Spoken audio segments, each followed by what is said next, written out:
Magde-drive-thru ako mga mi kasi gusto ko itry yung recommendation ni Miss Lay. Kaso napakadilim. Nakita niyo ba ako? Ayan, so itatry lang natin yung Ruby, yung cold brew. Wait lang.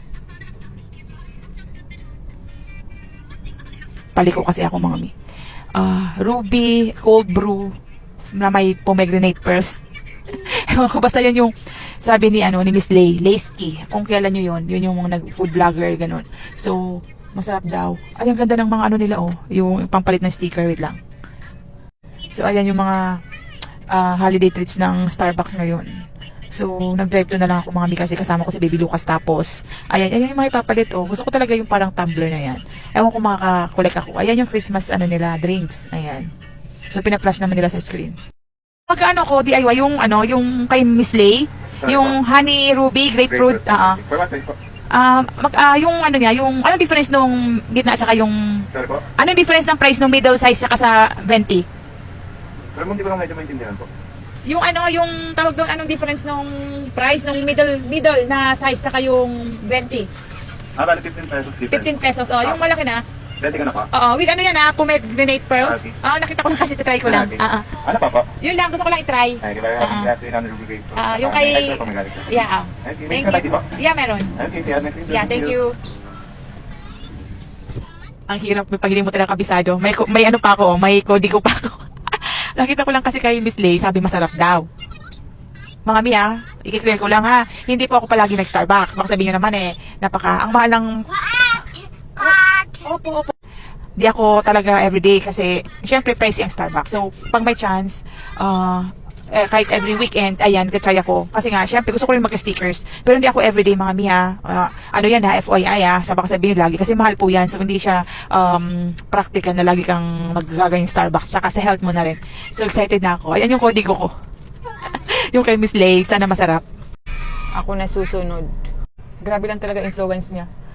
Kasi, andyan rin ako. Kasi nung sinabi ko, parang familiar naman dun sa barista. So, feeling ko marami din talaga umorder niya.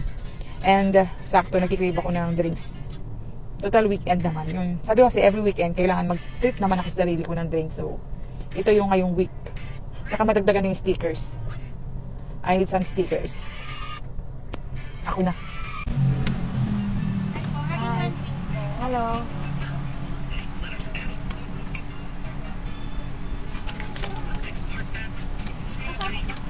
Dito.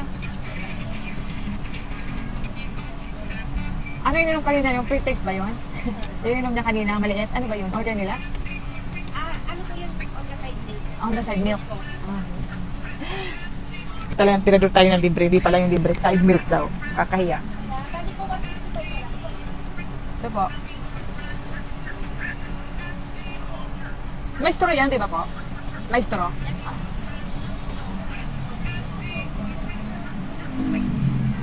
Nabigay ko po yung sticker and card. Thank you.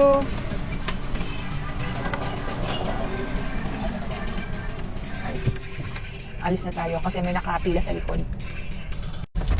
So, nag-hazard muna ako, okay? Safe tayo, Hindi ako nag-drive. So, tikman na natin. Excited na kasi ako kung ano ba lasa nito. So, mix natin.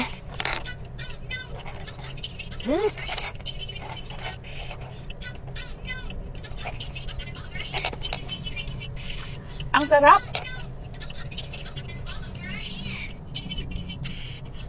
Ang sarap talaga, as in, promise. Kaya pala sikat siya. Tapos may pomegranate pearls na parang puputok-putok. Saka yung timpla niya, sarap. My new favorite na to, as in, sarap.